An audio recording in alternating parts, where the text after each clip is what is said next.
I arrived there around 11:20. Last call was at 1:45. My friend wanted to go to the bathroom in the back of the club.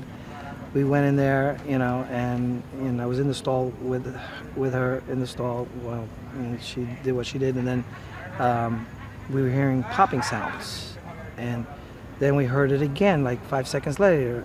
And You knew it wasn't the music. my friend told me that's the music, but it just was changing up in sound, getting louder. So he was working his way toward probably the restroom area, and then it got louder. And then me and my friend laid ourselves on the toilet bowl to prop up our feet and our heads, so if he does come in, doesn't see legs underneath there and start shooting through the stall. But he ended up, there was people he heard, knew that was in the back, and other people ran into the back, so he must have followed them, and they ended up in the back stall. There's 2 stalls there. And he started shooting, and people were screaming. And then he stopped, and then he went back out, and then he was shooting out there just as well. Then he came back in, and then he heard them on the, talking probably to the police department or texting. And he asked them, please do not text. And so they stopped, but then somebody started the texting back up again. And he said, didn't I say don't text? Give me all your phones. Who's in here? Are you guys black? And a couple of them said, yeah.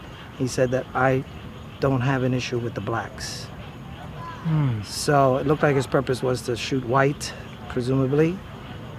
So he did not bother them, did not try to finish the job of shooting in that stall.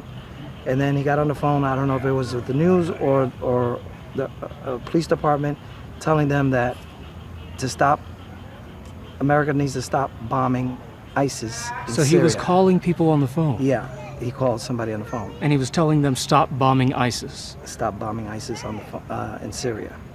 So then after he had finished with that, he got mad, he hung up, because they were asking him, he got just mad. And then he called somebody else that he knew, and he mentioned that he was the 4th shooter, and there was 3 others, and he mentioned, I believe, a female name, and that was playing dead, or because he's saying that she has a bombing vest, and he has one too. And then he said there were 3 snipers out there waiting for cops to come, so the snipers would shoot at the cops. So this whole time, what were you doing? I mean, you must have heard all this gunfire. Yeah. I stood quiet. I said, I don't think he knew we were there until he came back in and shot again, and one black boy came crawling underneath the stall, grasping our legs and having me and my friend to drop to the floor. And then he stopped, and I just played dead. Did not move my body back. My body was between the wall of the stall and the toilet wedge, and he would go wash his hands and use the blower, and I felt something poke the back of my pocket. You think he was poking you? Yeah, it was like one quick touch or poke. I don't know if it was I didn't know what he had to use as a weapon, but he probably was thinking of, I'm dead.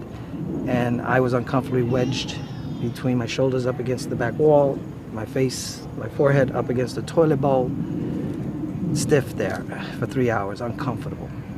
So you played dead for 3 hours yes, straight? and my friend followed the role, quiet, acted we were dead. And you believe that's what saved your life? Yes, he did not try to kick the door or shoot the door open. When he took the phone away from everybody, then all of a sudden my friends are worried about me, start calling me, and my phone started ringing.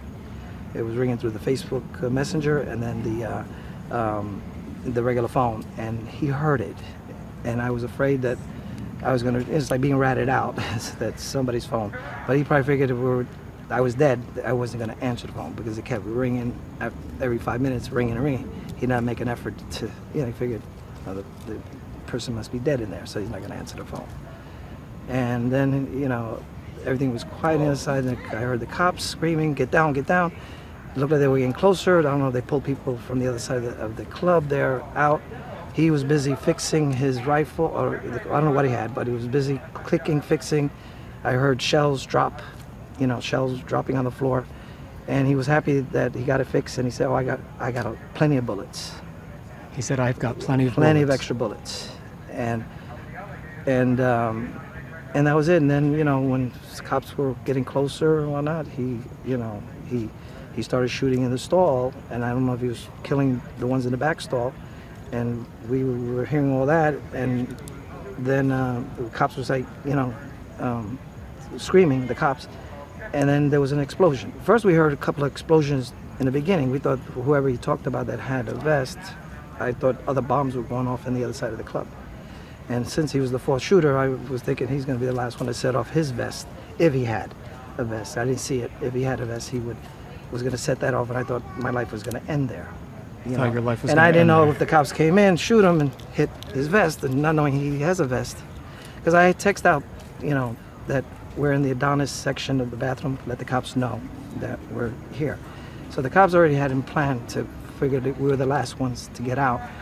And with the explosion and everything else, and then there was another second explosion, it was another second explosion, and the cops bust a hole in the wall. What did you see when you walked through that club? No, I did not. They took me out of the hole in the wall. Did you lose friends? Yes, I did. I'm well known, and I pretty much know 75% of the club, of the patrons there. So everyone who died, you know. Today's been a rush. I saw some names, I just haven't confirmed to see, no, but I already heard officially, some of my friends told me here tonight, names of certain friends that I knew that did pass away. And you have your tags here from the hospital. Yes. You're injured?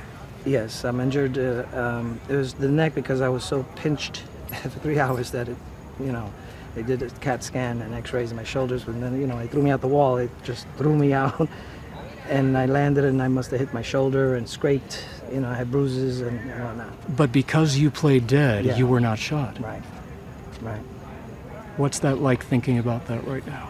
I was just happy. I mean, I have experience in law enforcement and security, and I just know what's the right thing to do. It's just like with a bear, play dead, and the bear will not mess with you. To your friends So- who have lost their Right. lives, So- what do you say? May God be with them. God bless their soul. It's hard. Every gunshot I heard, I was hoping it wouldn't hit any of my friends, but you can't prevent it. It was just constant pop, pop, pop, pop, pop, like it was a fast shooting.